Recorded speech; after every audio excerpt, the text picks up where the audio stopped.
I am going to officially begin and welcome you. Thank you, everyone, for joining us tonight for our first presentation for the new leaders for the 2024-2025 school year.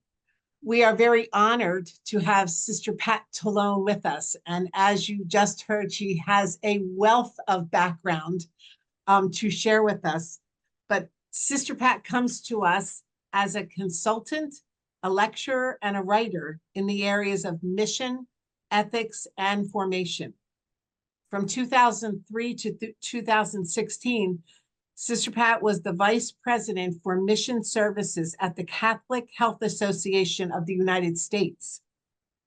Having taught every grade level from grade 3 through graduate school, Sister Pat brings us a broad educational background. She holds a PhD in theological ethics from Marquette University, a master's in religious study from St. Charles Seminary, and a BA in humanities from Gwynedd Mercy College. So, Sister Pat, we are very honored that you are with us this evening. Before I officially turn this presentation over to you, I would like for us to join in a short prayer that I found. I think it's beautiful for the information that you are going to share with us tonight. So if we could just take a moment and take a deep breath. And the title of the prayer is called Deep Listening. God of silence and God of all sound, help me to listen.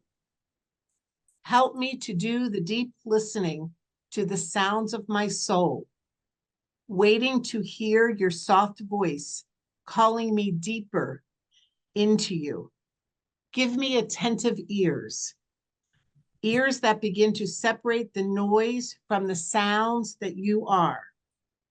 You who have been speaking to me and through me my whole life. For so long that you seem like background noise. Today, let me hear anew. Amen. Okay, thanks. And I'll just say a few, as we spoke, I'm always, whenever Susan or Kim or Sister Lisa or Sister Regina call on me, I am always more than happy to do whatever they ask, because in my own history, if you will, I taught at both, well, it was just called Waldron Academy then, it was only boys. And then I taught for 9 years at Mary and Mercy Academy. And although I then went on, I feel like I'm 100 years old, I then went on really to have more than a 30-year career in Catholic healthcare, again, teaching theology and ethics, but within the context of healthcare ethics. Just recently, I had I forget if it was an email or text from a woman whom I taught at Mary and Mercy. She's now 65 years old, so it was like, oh my goodness, who is a physician who works on the West Coast and was coming east for I don't know, visit family and friends, and asked to get together. And she talked about what Mary and Mercy meant to her, informing her as a woman, as a professional, as a critical thinker, as a woman of deep faith. And at the end of the time, we just met at a Starbucks, and the end of the time I said to her, I can't tell you how much this reinforces my own beliefs and feelings about the importance of mercy education. So just as a back, I often think to myself, I'm glad that I've lived long enough that every now and then there are students like that who step up and who will say, you know, what you really did at that time, which is done pretty much without much thanks often, and sometimes even with challenges, does in fact matter in people's lives. So today we're talking about the fact that you as leaders are called upon, you're already called upon to make ethical decisions. We all make them both in our personal lives, in our professional lives, and in our lives in community. And that's what we're going to look at. And I'm going to ask you, especially because there's a smaller group here, we'll see if, as I speak, if you can come up with even thoughts or examples of a time when within either your board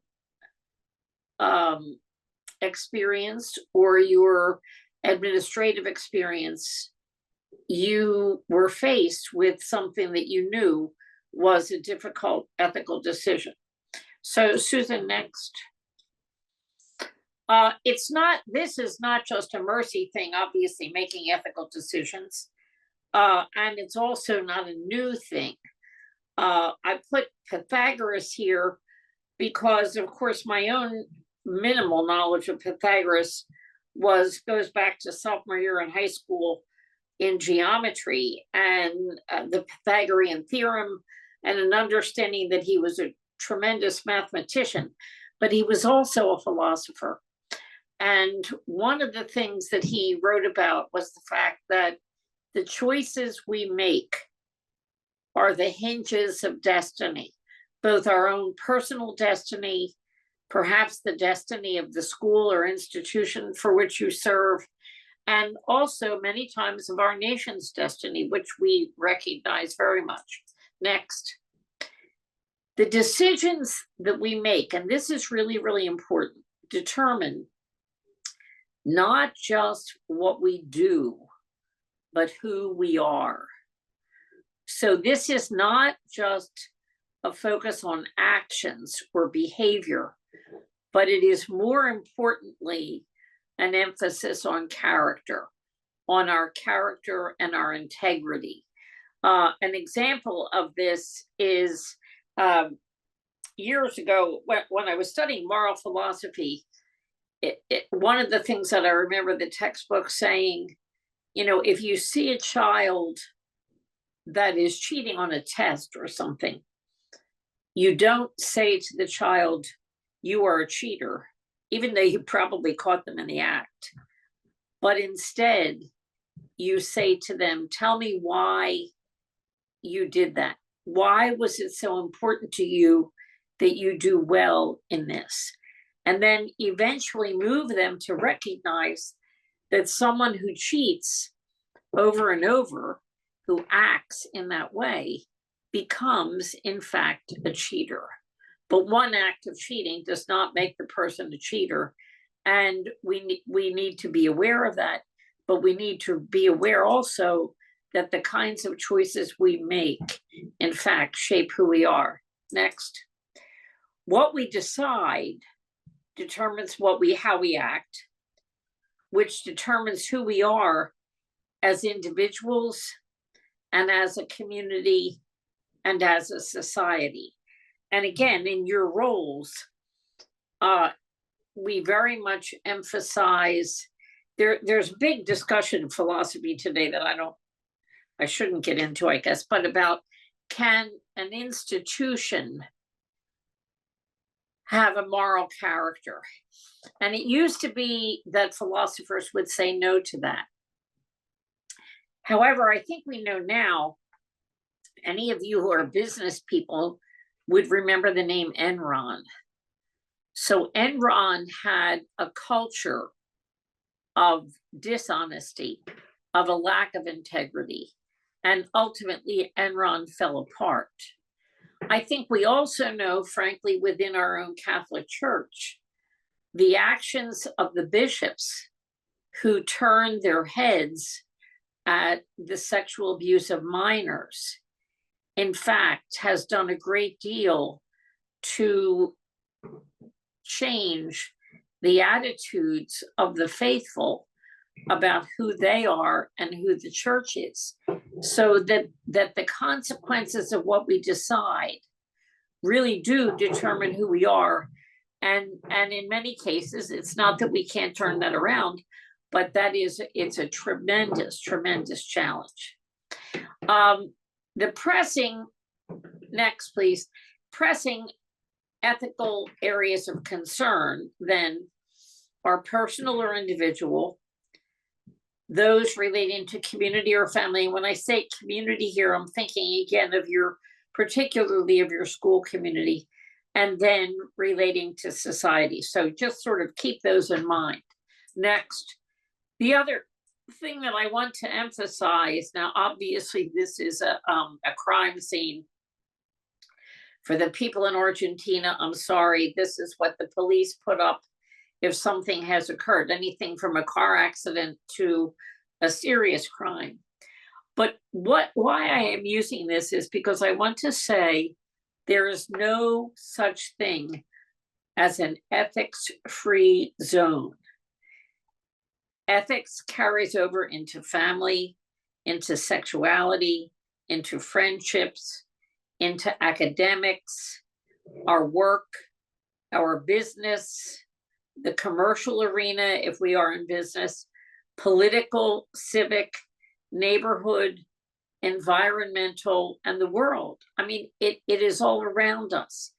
And this is one of the most difficult things, I think, to try to get young people to understand. Many, many years ago, I taught high school in the very early 70s when sort of still the height of the sexual revolution, the beginning of, I mean, not the beginning, toward the end of the war in Vietnam, and also in the school in which I taught, and this was not Marion, it was another school, a real serious drug culture.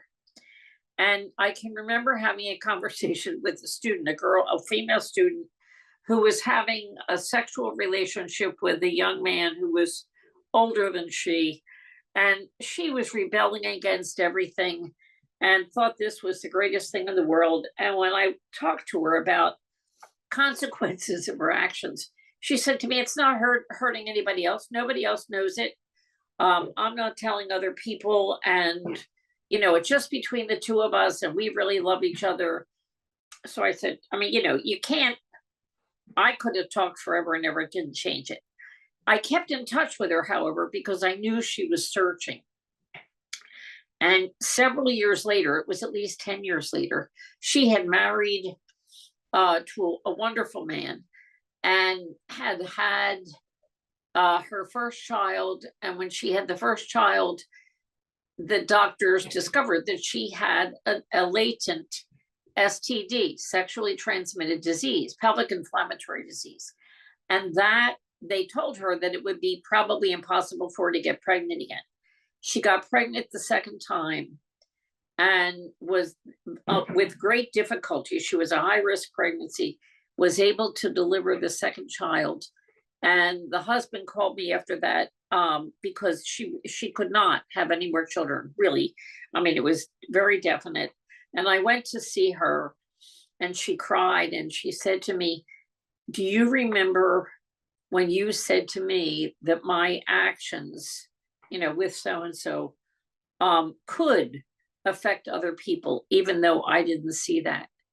And she said, Tom and I really wanted to have a larger family. And I never thought that my actions would affect that. So that sense of a recognition, there really are no ethics-free zones. Okay, next, please. So the question for us then is, leaders especially, how do we come to a sound moral decision? Next. One of my favorite nonfiction writers, contemporary American nonfiction writers, is Malcolm Gladwell. He publishes actually in the New Yorker and some other things as well, but he wrote a wonderful book called Blink, which was talking about how we come to decisions. And many times he talks about the fact that we seem to come to them very instantaneously. But he says the key to a good decision or to good decision making isn't knowledge. It's not having the facts. It's understanding. We are swimming in the former, in knowledge. I mean, we can get online and search all kinds of information. but we're desperately lacking in the latter, which is understanding. And then he goes on and says, insight into how to act, for example, is not a light bulb that goes off inside our heads. It's a flickering candle that can easily be snuffed out. And therefore, that requires time and patience and deep thought. Next. Any decision requires prudence. Now here, prudence is one of the cardinal virtues, of course, and was something that fascinated medieval philosophers. And yet there was not a lot written about it then, but there was a lot portrayed in art. And if you look at the statue on the left, which is really strange, there are two faces on that statue. One on the left is old. I don't know if it's male or female. The one on the right is a female and is younger.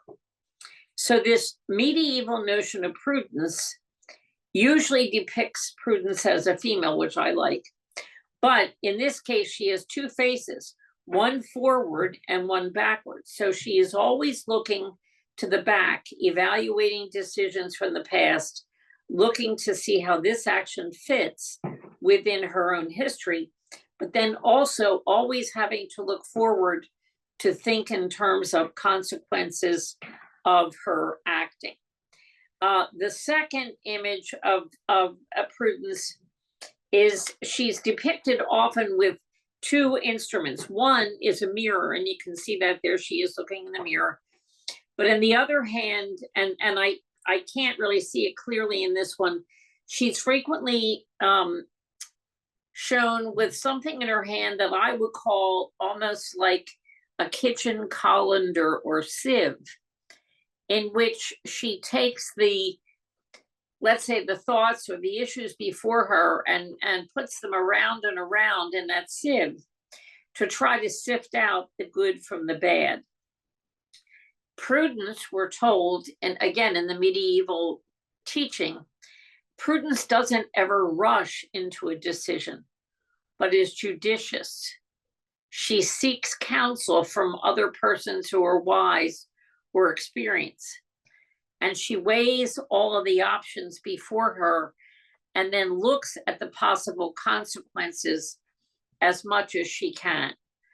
And I want to bring this up because I certainly know that in my youthful time as a teacher and then later as an administrator, certainly when I was a teacher, I don't know that prudence was a virtue that I consciously practiced, but I learned that I had to do that. So there are, next please, there are certain steps to making moral decisions. Next. The first thing that you do, I would say, when something comes up, and especially if you'll know if it's an ethical decision, and sometimes if you're the administrator, if you're the principal or president or whatever, sometimes you can just tell by like almost a gut punch, like, oh my God, no, not this. So the first thing that you do is hit the pause button, step back, pause, think. Obviously, we're going to talk about praying as well, but don't think that you have to make a decision instantaneously. And again, this is something that I myself had to learn when I was doing healthcare ethics. There were a few times when a decision had to be made very quickly in order to save the life of the patient. But most often, it was actually advantageous for the patient and particularly for the family and the caregivers to step back and say, before we act precipitously, let's really think about what this means. What is going to happen here? How is this going to play out? So next, Susan, next are the steps in ethical discernment. And I believe that you all have have these PowerPoints so you can see this. So the first thing you have to do is identify the decision to be made. And it isn't even always, it's not always that which sometimes seems very obvious to us. So sometimes we have to say, you know, what is this really? What is really going on here? You know, is sometimes we might be very quick today because of diversity and inclusion to say, oh, well, this is racism. Well, maybe it's not racism. What is the situation? Is this justice? Is it respect? Is it equity? What is the decision that we must make? Then formulate the decision in some kind of a proposal. You know, in response to this X situation, we will do whatever. Then the important thing is you've got to gather the necessary information. Now, this can take a long time. Sometimes if it's an incident in the classroom or school, you need to talk to the teacher, you need to talk to the student or students involved. You always talk to them separately, never together. And because you will get different narratives in that way, and you need to hear all the narratives. And then you need to also look at other information. What else is going on in this person's life? And I'll give you an example of this. Then you have to state the reasons for and against the proposal, what you're proposing. Why is this good? Why is it not good? There is never going to be an ethical decision that is going to feel perfect, or very seldom. Then you have to listen to your own inner voice, and that is, I think, conscience, and I'll mention that in a moment, but you have to listen to your own conscience, you have to pray, but you have to listen to the voice of others. I had a wonderful CEO at one time in one of the hospitals health systems in which I worked, and this man had been in the military for many years. And when we would have a crisis, and we had a couple, he would gather the senior team together, and we would go through all of the, it was really a discernment process, but he said to me one time, I commented on him, he said to me, Pat, this is what we used to do in what we called war room. But anyhow, we would listen to all the facts, and then we would have a moment of prayer or quiet. And then he would ask each person to say where he or she was leaning. And you weren't allowed to question one another, but you had to just hear where the spirit was leaning. And then after everyone had spoken, then you could ask the question, or you could, although we weren't supposed to, we didn't fight about it, but you could certainly say, well, I really have a different opinion from you. And then ultimately, the group or the leaders, and in some cases, this is a small number, have to make the decision.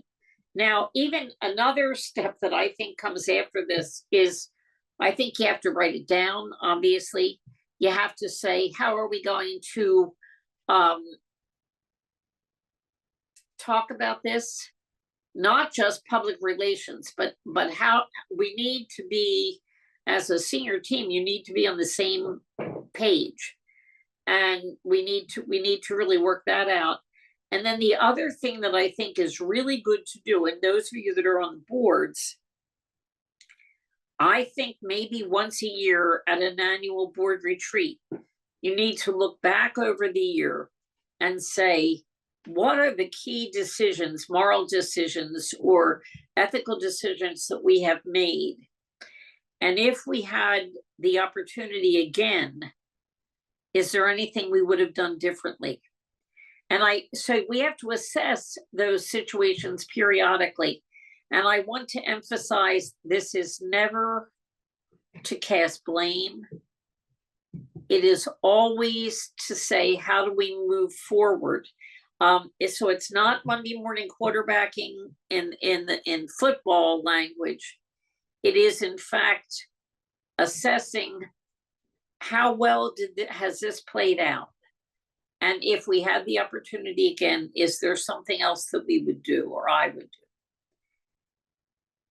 Then in the steps in ethical discernment, and I've said these already, you need to listen to the religious, legal, familial commandments and values.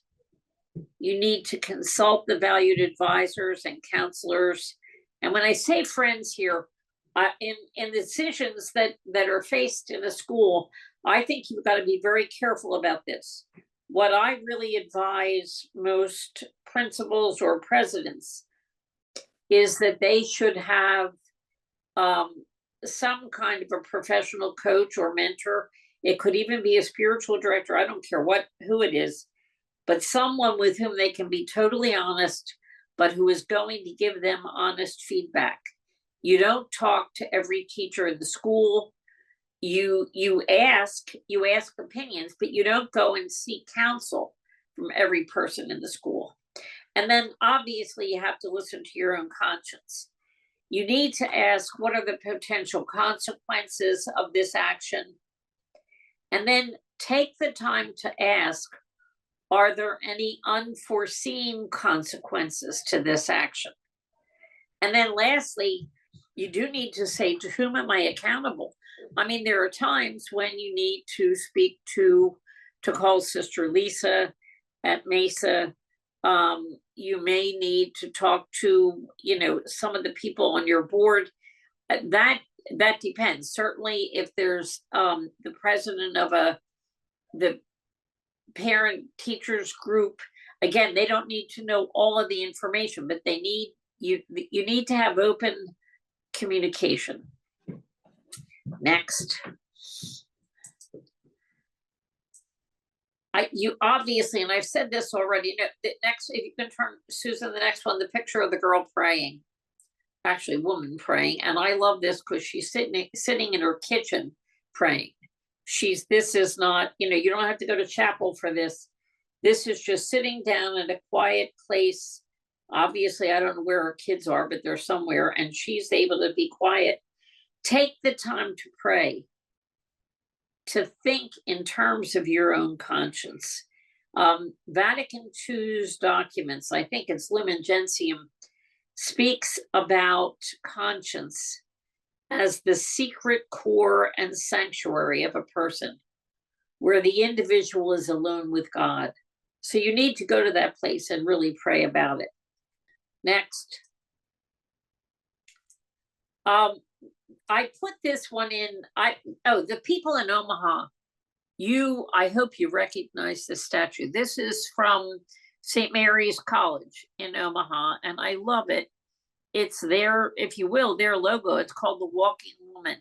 And one of the reasons they chose this is because Catherine Macaulay and the early Sisters of Mercy were referred to as the walking nuns, because they went out on the streets of Dublin to serve the poor. But that image was chosen by the college because they wanted to show a woman who was tall, stood tall, and walked confidently into the future. And this may be incongruous, but I put this with a quote from Dr. Seuss. And for the people in Argentina, Dr. Seuss is a writer of children's books. I'll bet they're translated into Spanish. But anyhow, this particular poem is called, "Oh, the Places You'll Go. You have brains in your head. You have feet in your shoes. You can steer yourself in any direction you choose. You're on your own, and you know what you know. And you are the one who will decide where to go." So that's both a blessing and a responsibility. And each one of us carries it, but particularly in the situations in which we currently live and work. I do want next, please, I want to say something about the Catholic and mercy emphasis. It is important that one of the questions that you ask, and who will this affect? How does this action, how is this consistent or inconsistent with biblical and doctrinal teaching? I have been very pleased. The U.S. bishops are meeting in Baltimore right now, and I'm not always happy with what comes out of those meetings. But in the fact that we are facing a new presidential term, and the incumbent president has said that he is very much for tightening up immigration. The bishops have been very consistent, and today I really spent time looking to see which bishop said what. And the interesting thing is, whether they were conservative or liberal, whether they were in the north or the south of the country, they were consistent with the fact that the treatment of immigrants is constitutive of sacred scripture and the teaching of the church. They were very, very consistent in that. And I take heart in their teaching. But I think we also need to look at our liturgical and prayer practice. We need to look at the social teaching of the church, or social thought, and that's part of the doctrinal teaching. And then obviously, and I think you all know these well, we need to look at the Mercy Corps commitments. Just a little bit, I threw this next, Susan, because some people say, what's Catholic social thought? It's the official teaching of the church, as well as the lived experience of the faithful. And those two things went hand in hand. So it's the faithful who are reaching out, the people who are down in Texas on the border, who are feeding these hungry families coming over the border, as well as the official teaching of the church.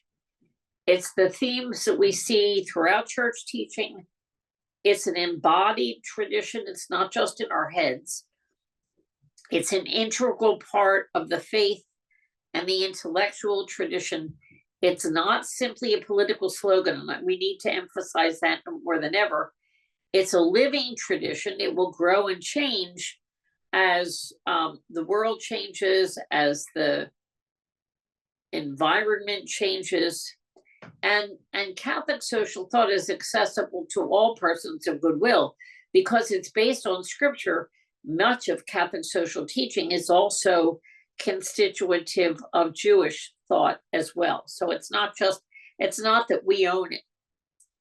Next, we commit ourselves as mercy educators to compassion, to mercy, to justice, and ultimately we commit ourselves to love.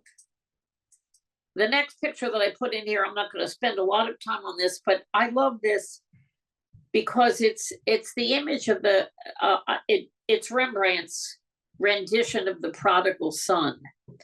And in it, you can't see this so well here, but there are commentators who have said, if you look at this, the father's right hand is embracing his son, but the left hand is sort of like holding him a little more tightly. The fingers are a little more widely spread out and he's got a grip.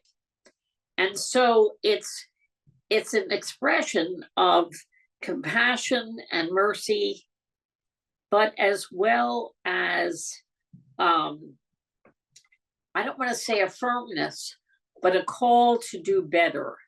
And I believe that that's really what we are called to do. In the parable, this is a quote from John Paul II.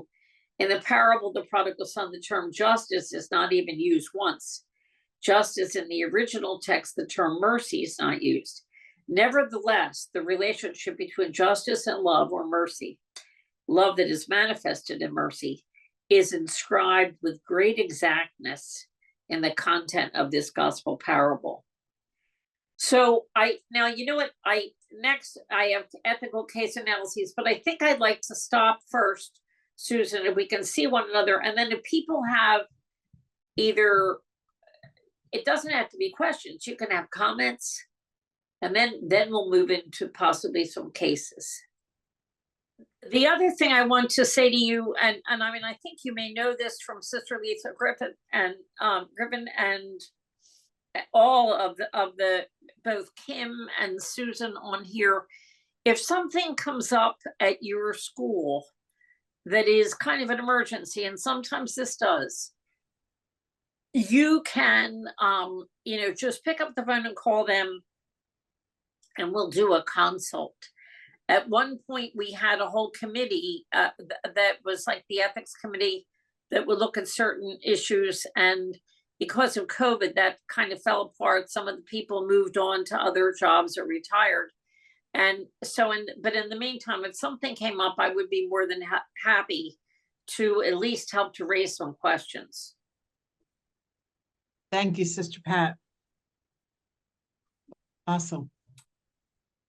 Well, on behalf of Mercy Education, Sister Pat, thank you for sharing your insight, your background, your very, very impactful stories with us. You gave us so many things to think about. And I really, when you talk about values and conscious, it just makes me, and I hope everyone, say we need to slow down when we make these very important and big decisions. And you gave us a lot of background on that. And I thank you. And for those who joined us, thank you very much.